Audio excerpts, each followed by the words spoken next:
So I'm going to start off with the first question now is the Jordan versus LeBron comparison, and what are your opinions on that, Eric? Oh wow.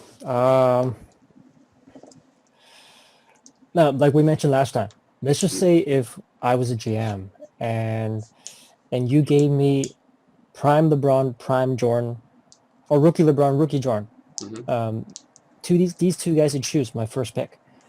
Honestly, I can't make my decision right away. Like I would honestly have to say, you gotta give me these 1 or 2 days at least to think about it. So the best I can do right now is I can break down their games from what I can see. I'm not even sure at the end if I can actually make a decision because if you really compare these two players, their games are very different if you look from the outside. Like LeBron is kind of like your hybrid. The guy's a freak. He's got some of the highest basketball I could ever seen. He plays like a point guard, but at the same time, he's got the body of Karl Malone, but he's got the athleticism of Jordan. And he can sometimes be Magic, sometimes be Mike. It's kind of a Yeah, hybrid a little sometimes I bit. think it's not even like it's not a good comparison because LeBron to me is like he's Hmm. like a beefed up Oscar Robertson, Hmm. basically that Hmm. type of Hmm. player. Hmm. Jordan, I mean, I'm sure like Jordan can rebound and assist, of course, but he's more of a scorer, right? He's more of the classic. I mean, he's just a elite scorer, right? So that's what kind of think that the comparison people always compare between the two, but they're not exactly comparable, right? But here's the thing. Yeah, What I was trying to get at is from outward when we look at their games in yeah. terms of the way they play, they seem very different. But if you actually see their accomplishments Hmm. and the intangibles, they're actually really similar. For example, if you look at their PERs and some of their more advanced stats, these are only these two are the only two perimeter players Hmm. in history that probably exhibit such high PERs, and their PERs are very Yeah. similar. And in their careers, since rookie all the way to the prime, the way they exhibit this type of advanced stats are very similar too, and their accomplishments are very similar too. For example, if you look deeper a little bit, for example, these two guys, especially when LeBron was younger, these are two of the only perimeter players, along with say Scottie Pippen and a few other players, who their perimeter defense is so good they can affect the other team's execution, and they can still guard one-on-one their own guy, especially LeBron when he was younger, closer to his prime, Hmm. and Jordan obviously. Traditionally, a lot of perimeter players who are great defenders, if you actually watch them, they're either just one-on-one stoppers, but they're not always the best in terms of affecting the other team's entire execution. Because normally only big men like centers actually have that type of effect because they can block shots and affect shots. Hmm. There's only a handful of wing players and perimeter players that can actually shut down their own player and also hassle the entire opposing team's offensive execution. Scott Pippen was one of them. Pippen, Jordan, LeBron back in the day. These guys can actually guard up on their own guy, shut them down, but they can also know with their IQ and their length when to help on defense, when to double team, when to help on a block shot, and just really make a difference there. So they have a lot of these similarities. And the other thing we got to look at is a lot of people only remember Jordan in the last three championships when he was basically taking a lot of fadeaway jumpers and mid-range jump shots and posting up. But if you actually watch a lot of Michael Jordan when he was in the 80s, his stats were really similar to LeBron's. He's had seasons where he was like averaging about 7 rebounds, 7 assists a game, and over 30 points a game too, I and think one shooting over season played 50%. point guard or something. He averaged like 8 rebounds, 8 assists, or something like that. Yeah, yeah, something like that. I mean, the guy was all over the place. He was actually very similar to all around LeBron game back when he was younger in the 80s. The only reason why he actually ended up playing more of a traditional shooting guard scoring role later on was because of Phil Jackson.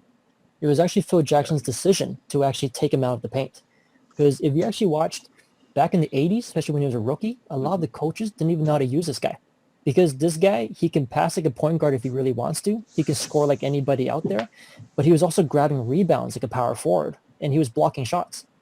If you actually saw Jordan when he won the Defensive Player of the Year award, he was actually blocking as many shots as most centers in the NBA that year.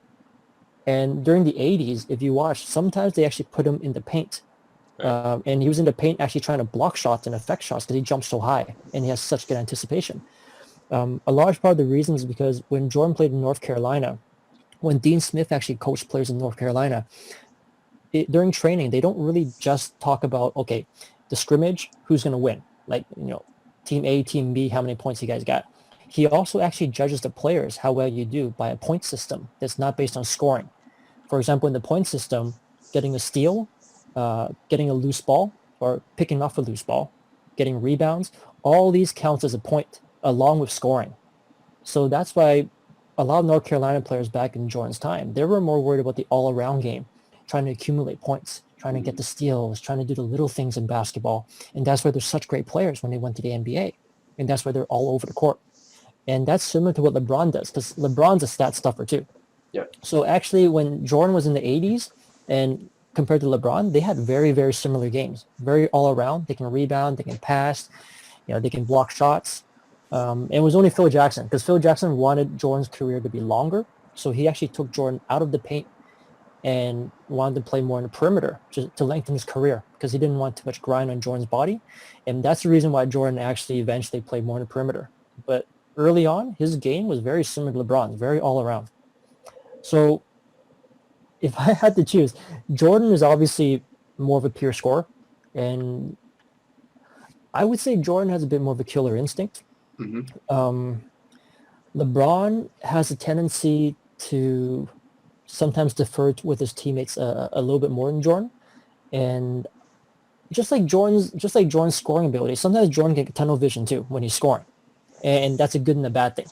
All right. Sometimes you forget about your players, and sometimes he's hot and he can forget about his players. Although he's got great passing ability. LeBron is the other way. LeBron sometimes he tries to defer, and most of the time it's great. He makes great decisions. Once in a while, you would actually wish that he would actually try to be a bit more aggressive to look for his own shots, because by doing that, because he's so dominant, that when LeBron, if you see, for example, he's playing Boston, and they were down in series, and then he came out and he just went crazy that game. Was it Game 5? I remember Game 5 or Game 6. I think his most dominant game, probably 2007 against the Pistons. We scored the 29 in the last 30 points. The triple overtime. Mm-hmm. Then the Eastern Conference Finals against Boston, 2012. Right. Just dominated, right. Exactly. Yeah. The thing about him is sometimes he has to realize that his teammates don't always have it. And I know sometimes in the beginning he wants to get his teammates involved because he knows he's going to need his teammates at the end of the game, which is very true.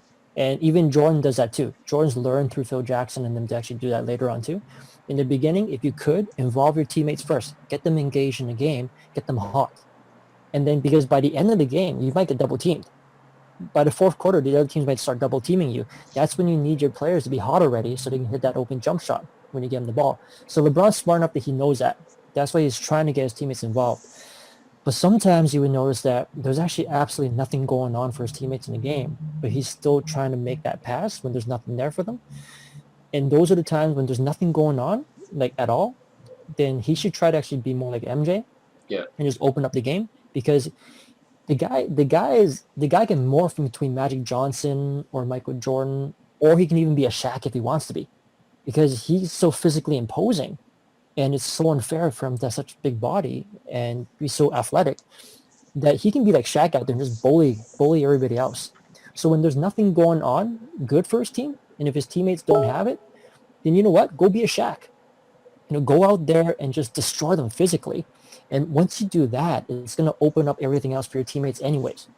So I think that's something that sometimes LeBron, like, he's so unselfish, which is a great thing, and I love him for that. Yeah. But just once in a while, I think, he needs a little bit of prodding before he actually steps up once in a while.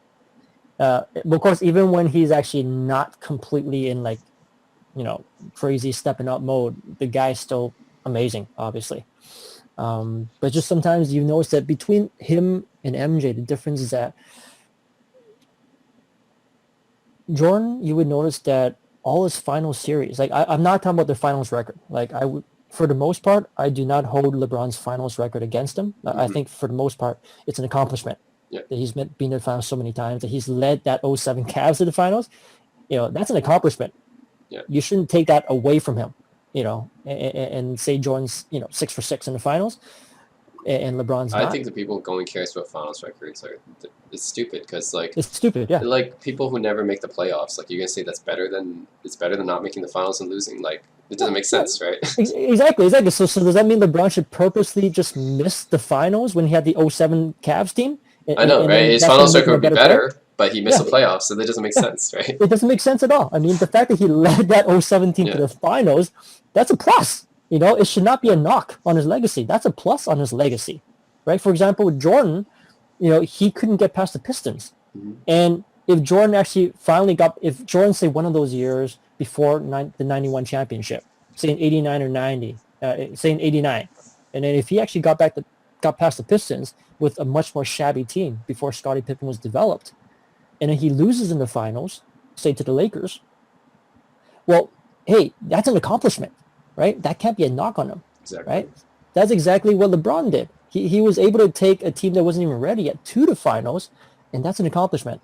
So I hate that debate in terms of like their finals record, 6 for 6. It's honestly, I think that only came up because LeBron was encroaching on the GOAT conversation. Before that, Mm-hmm. no one cared about finals records. Okay, it Mm-hmm. only came up when LeBron started becoming in the conversation, and then Yeah. Jordan fans or maybe Kobe fans like they started. They don't like that, so they had to bring up some reason why LeBron can't be considered in that conversation. So they bring up Right, finals right. records, right? Right, exactly. So I hate that argument. However, the one thing though that you would notice is special about Jordan though is Mhm. that in all his finals, he's never had to go to game 7.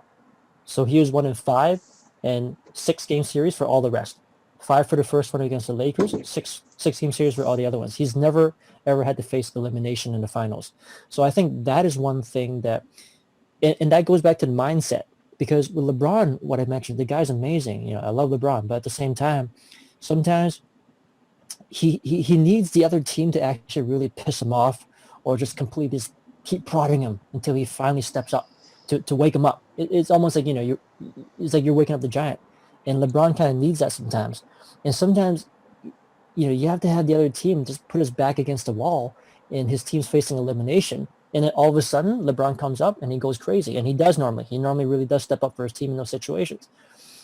And what I would like LeBron to do is kind of don't even need to get into that situation, you know, because sometimes I find he puts his team or himself in that situation where he's always trying to win the hard way because, you know, he's trying to pace himself in the beginning and ends up during a hole.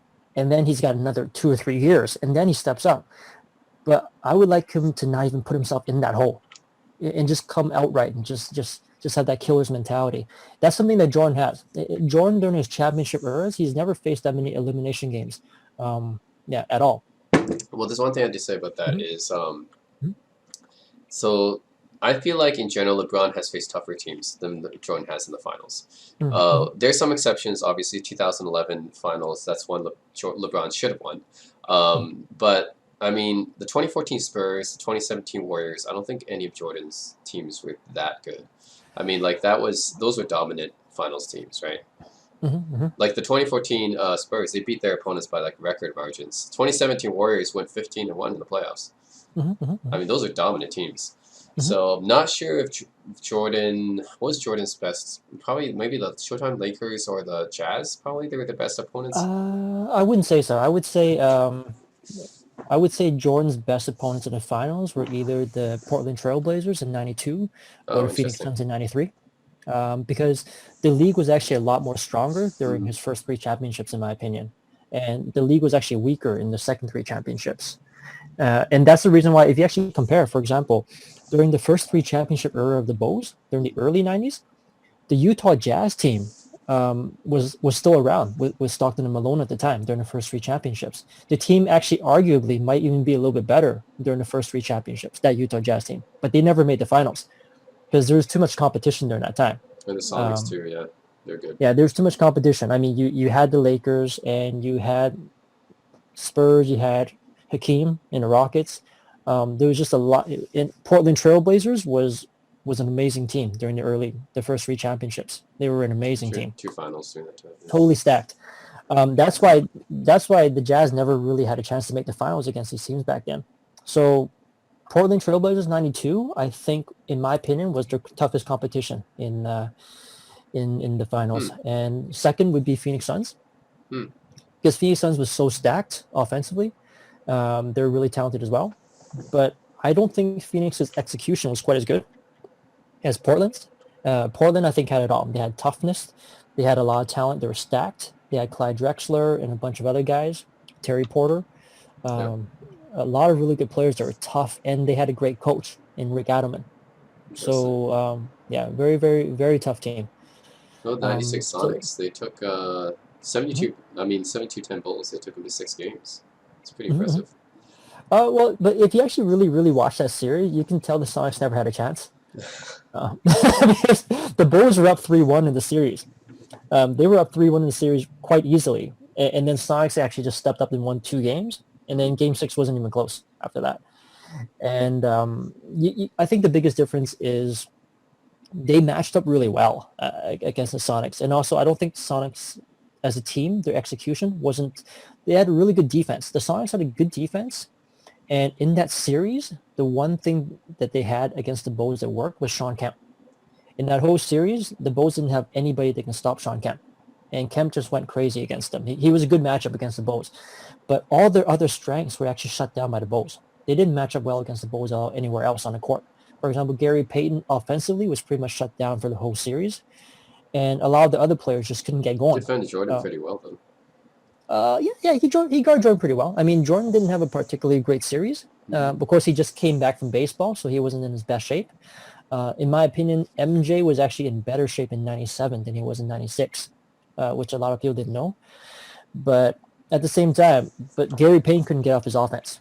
And I don't think their execution was really that great either. I don't think George Karl was really that known for his offensive execution. So if you actually watch, they didn't really have much of a system, the Sonics. And because of that, it really wasn't much of a challenge for the Bulls. But the Blazers team, that was actually a pretty big challenge. That was a really big challenge for the Bulls because they had good execution, toughness, defense. They were stacked. And I would say that Portland Trail Blazers team is every bit as good as perhaps that Golden State team. Uh, and Oh, and interesting. yeah, yeah, that they were really stacked.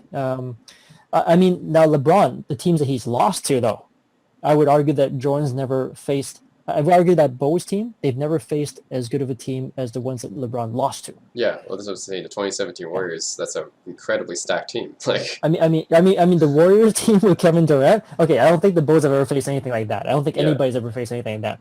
So, so yeah, that. But in terms of the teams that LeBron actually beat, I think that Portland Trailblazers team is actually quite comparable. The only team that LeBron's actually beat in the finals. including the 73-9 Uh, Warriors. yeah, yeah. The pre KD Warriors, Um, and yeah, yeah. So LeBron also had a tough too. If you really compare the two of the careers, Jordan actually had a lot more stability in his career than LeBron had. He was drafted onto, the same team, and he stuck with them. Give Jordan credit too, because they kept losing in the beginning, but Jordan actually kept sticking with it because he's so competitive. But at the same time, he had Scottie Pippen that was developed later on by around 91, and he had Phil Jackson. Doug Collins too before Phil Jackson. Doug Collins was a very good coach. Doug Collins was a very nice coach.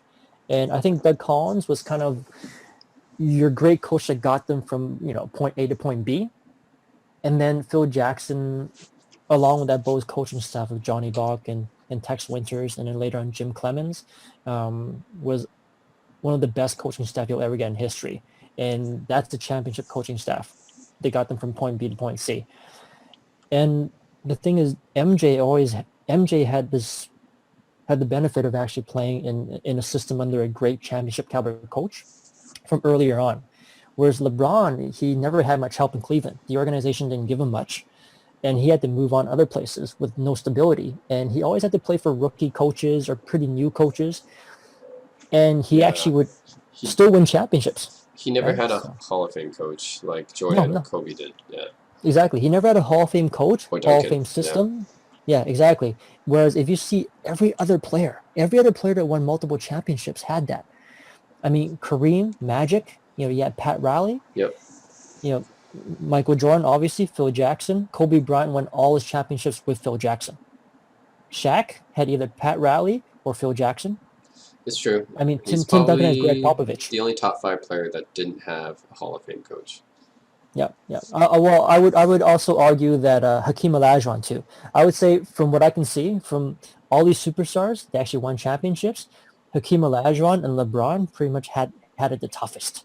Like they never had the best teammate Hmm. to develop with them. Yeah, LeBron had to go and find his teammate because his team never gave him anyone.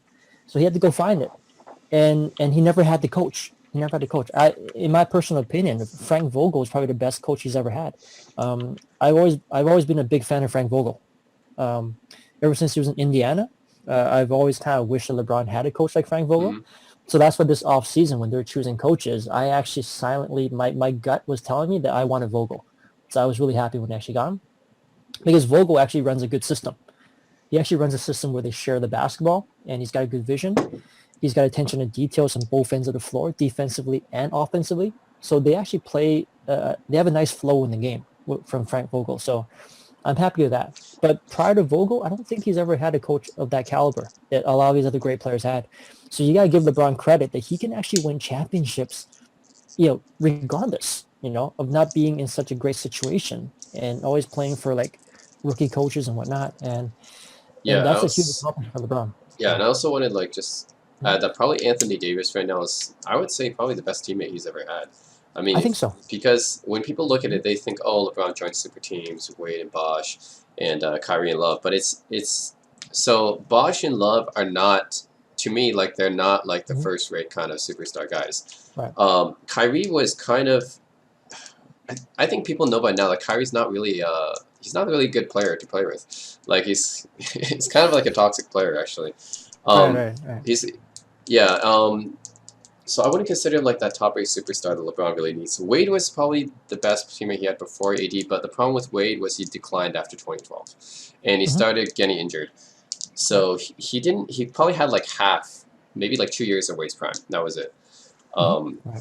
so that's the thing that people don't really get is that yeah, he made a super team, but how much of the people's primes did you really get out of that, right?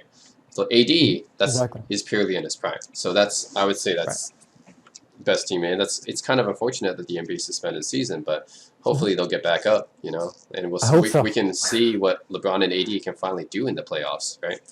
I hope so, because I mean LeBron doesn't have too many years left, and every year counts. So I know I it would be really a think total waste if they didn't. I think the NBA is, in my opinion, what the NBA has to do is they have to realize that don't worry about conflicting your schedule with NFL or any other league. Don't worry about it. Just finish the playoffs. At least have a season and finish it off. Because even if you have your playoffs running at the same time as NFL, it's Hmm. still better than not having it. So just have it and finish it off. And I think they have to focus on that. And just depends on when this virus thing actually clears up. But hopefully soon. Hopefully sometime they're saying in late June, maybe by the earliest. Maybe they can get something going. But I really hope so. I really hope so. Cool. And if we're gonna have to also take a look and compare uh, MJ and LeBron, the other thing is, like we mentioned, LeBron, the stuff he's accomplished without having such a great Hall of Fame coach Hmm. in his career is just amazing. Jordan's had the benefit of being in a proper system all those years, that stability. But at the same time, one thing that I've noticed that Jordan has, that Michael has, if you really want to break down the two games, LeBron is bigger, stronger. Obviously, we all know that. He has a bit more of a point guard mentality, which is very good sometimes.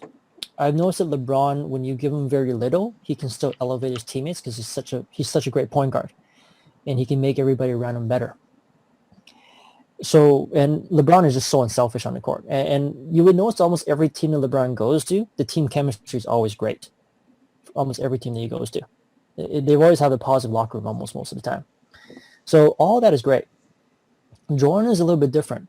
Not to say Jordan doesn't elevate his teammates, but he doesn't elevate them in the same way that LeBron does as a point guard.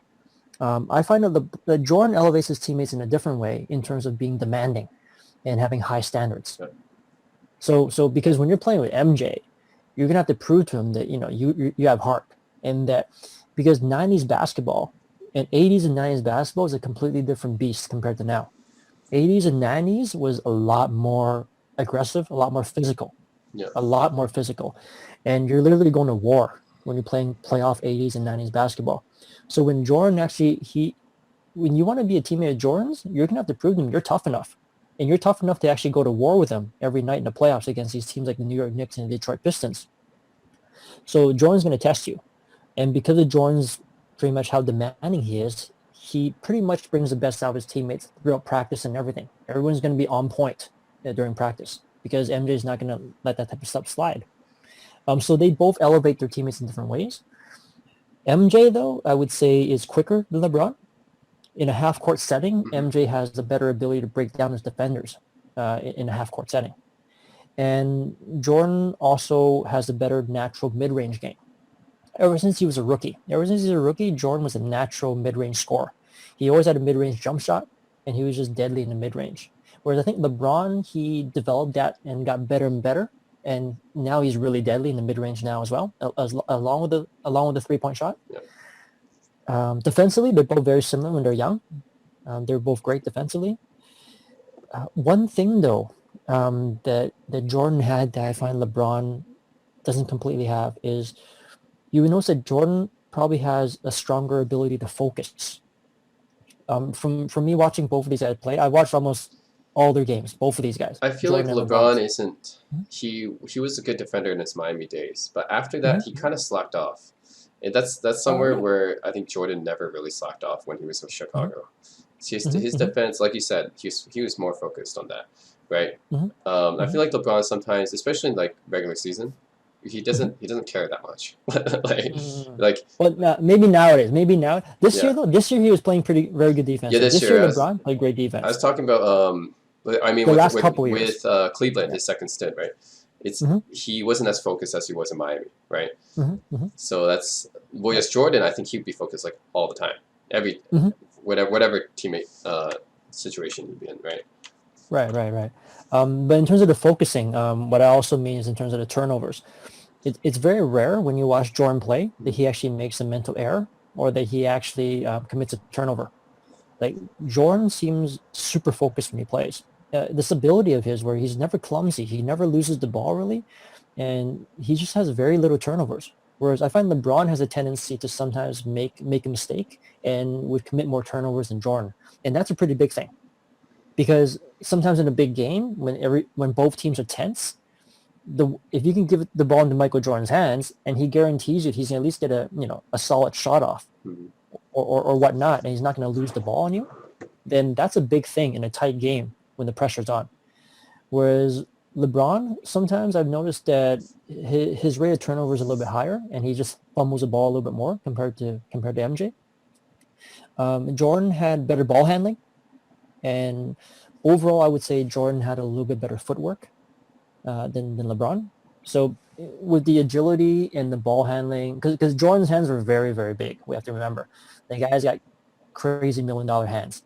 So when Jordan actually has the fundamentals of the footwork and the dribbling skills, along with those big hands, it's almost unfair when you play against Jordan, because a lot of the guys in the modern NBA, say roughly around when Allen Iverson came in the league and early Kobe Bryant, during that time, early on, the league actually never called carrying and palming of the ball very much. So guys like Kobe, when he was a rookie, and also Allen Iverson really abused that, and they were like carrying the ball all the time, doing these crazy crossovers. And then the league clamped down on it later on. And that's when you notice that all these players, they couldn't do as many of those moves anymore later on. But Jordan, with those big hands, never need to do that. Jordan, if you actually watched him play, was very fundamental, and he rarely does palm the ball because he doesn't have to. His hands are so big that he actually holds it kind of like it's like it's a grapefruit. So his hands are quite often on top of the ball or a little bit to just off to the side, where it's not carrying at all. It's legal. But he can still hold it so tightly that he can change directions when he's actually dribbling and just completely deke out the defender. You literally do not know where he's going to go because he's holding it like a tennis ball. And that's just unfair. And that's something that, most players don't even have. Most players, for example, if you're going to do a crossover with small hands, once I'm going one way, I'm going to have to commit to it because my hand's not big enough to really just hold it and then go all over the place, But then Jordan actually holds it like that, where literally he can go like this and that, and you're not sure which way he's going when he's dribbling. And that's a huge advantage that Jordan has. So these fundamentals that he has with the footwork, the large hands, and the ball handling, you would notice that even with the tougher defense in the 90s, Jordan always seemed to be able to go anywhere he wanted on the court, even when there was no pick and roll. Because they didn't have much pick and rolls back in the 90s. He was playing in the triangle for the Bulls and a lot of isolation for MJ. And even when that happened, and with hand checking and the tough defense, Jordan still was able to get anywhere he wanted. No problem on the court. You would notice that. and it's just his fundamentals and footwork and the big hands. So that's something that's really unique with Jordan. And so he really knows how to draw fouls back in the day. Yeah. It's a different league. I mean, and back in the 90s, the defense is so much more tougher that when MG scores 50 points back there in that time, those are really 50 points when he scored. Because not only did you have hand checking on the outside and tough defenders, you also had big men camping down low back in the 90s, just waiting to hit you if you go inside. Whereas nowadays, the paint's wide open because the big men, they can't camp down there anymore. And they also have that line there, the no offensive charging line down there, where if you see the big man and he's standing, within that line, you run into him, there's a good chance that, it's going to be their foul. But that line didn't exist back in the NBA. So any big man could just camp down in the paint back then, just waiting for MJ to go through. So imagine back in the 90s and the 80s when Jordan was playing, there's no pick and rolls pretty much. There were pick and rolls, but there weren't as much as now. So he would literally have to get past his defender himself that was using hand checking on him. And once he gets in, there's like a power forward in the center down there waiting for him just to hammer him. And chances are you can run into him or they can come into you and there's still going to be no calls. There's a lot of no calls back in the NBA. Right.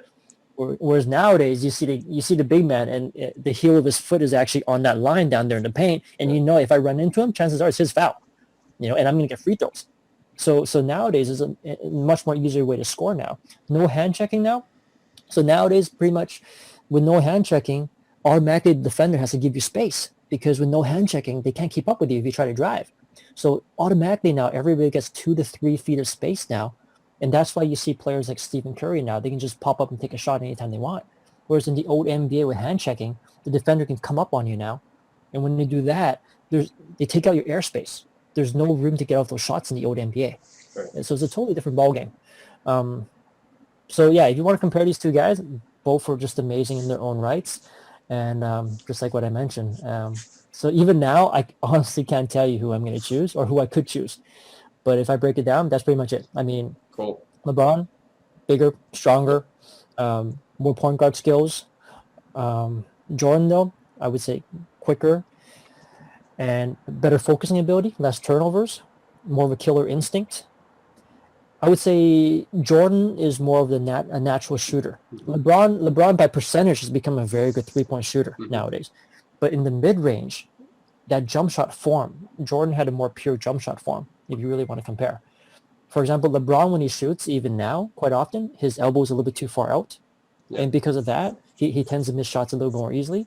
Whereas MJ, especially in the last 3 championships, had almost a perfect jump shot form. His elbows are in, everything's good. I think that's where MJ becomes more robotic on his shot. He's almost like a robot in the last 3 championships, MJ, when he's shooting. And that's something I wish that LeBron's getting really good at his 3-point shot right now, really good. But I would wish that if he can just get his elbow in a little bit more, because you would notice when LeBron's shooting, once your elbow's out, quite often sometimes you're shooting off of the wrong finger too. And because of that, sometimes your shot can go all over the place. But once you get your elbows in, and then your fingers, the rotation is going to be in the correct fingers when you take the shot, it's going to be a lot more consistent. So I really wish LeBron can work on that last part. So with LeBron, I wish he can work on his ball handling and also just get that elbow in. Ball handling, elbow in, and maybe work in the post a little bit more. Because as you get older, it's probably better to actually work on the post a little bit more as opposed to always playing on the outside. If you can work on these 3 things, I'd be really happy.